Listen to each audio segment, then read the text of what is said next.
To all. आज मैं फिर आ गया हूँ एक नई वीडियो के साथ और आज के टॉपिक का नाम है द आर्टिकल्स। द आर्टिकल्स, ठीक है। द आर्टिकल्स आर्टिकल्स के बारे में तो आपने पढ़ा होगा या थोड़ा बहुत नॉलेज होगी आपको। तो आज मैं इसके बारे में आपको बहुत क्लियरली और बहुत अच्छे से बताऊंगा कि आर्टिकल्स का यूज़ कहाँ पर होता है और आर्टिकल कौन कौन से होते हैं, कितने प्रकार के होते हैं, है ना। तो चलिए स्टार्ट करते हैं। Before I started, I request to all, please subscribe the channel and like and comment also. Thank you. चलिए अब स्टार्ट करते हैं। तो आर्टिकल कितने होते हैं? आर्टिकल 3 होते हैं। कितने? 3। ए, एन एंड ये द। ओके। आर्टिकल्स का अब इसमें नॉर्मली हमसे पूछे थे कि आर्टिकल ए एन द का प्रयोग मतलब इस्तेमाल कहाँ कहाँ करना चाहिए, है ना। और तो कहाँ इस्तेमाल, ए का प्रयोग कहाँ होगा, एन का इस्तेमाल कहाँ होगा एंड द का यूज़ कहाँ होगा। अब इसमें हमें कन्फ्यूज़न होती है कि किसके लिए हम ए का इस्तेमाल करें या एन का इस्तेमाल करें और किस चीज़ के लिए हम द का यूज़ करें, ठीक है। तो अब मैं आपको बताता हूँ, इनमें से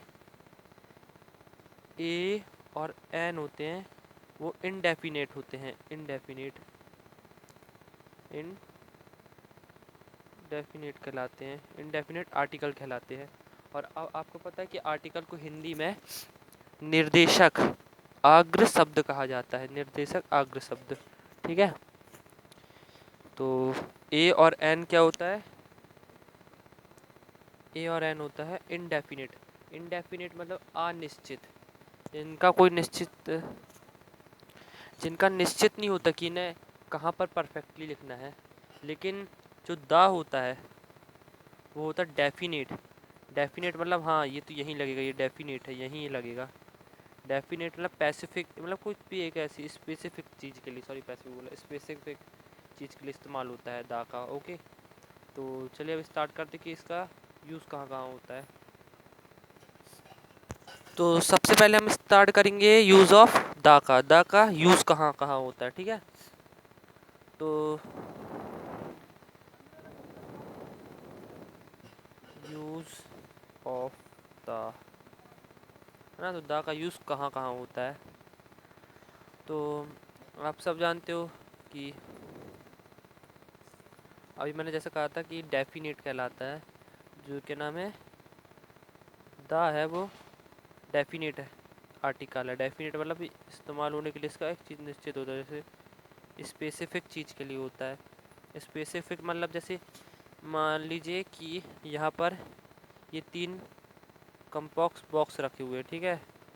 3 बॉक्सेस रखे हुए हैं। अब 3 बॉक्सेस रखे हुए हैं।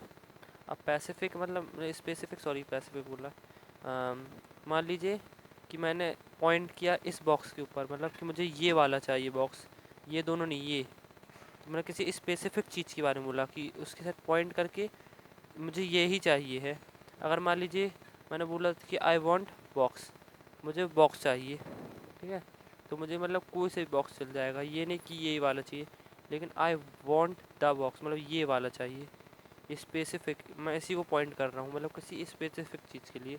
या फिर हम इसका इस्तेमाल द का प्रयोग सबसे ज़्यादा करते हैं ऐसी कोई बड़ी चीज़ को बताने के लिए जो शायद ही एक हो, हाँ दुनिया में सिर्फ एक हो या बहुत ग्रेट चीज़ हो, जैसे द हिमालय, क्योंकि हिमालय तो एक ही है, द हिमालय, ठीक है।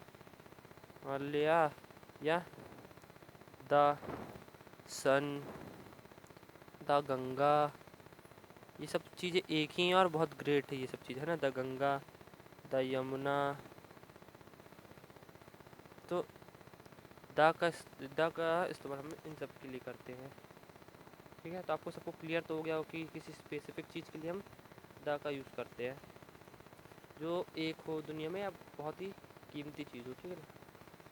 चलिए अब एन का इस्तेमाल करते हैं। तो चलिए अब एन का यूज़ कहाँ कहाँ होता है मैं बता रहा। एन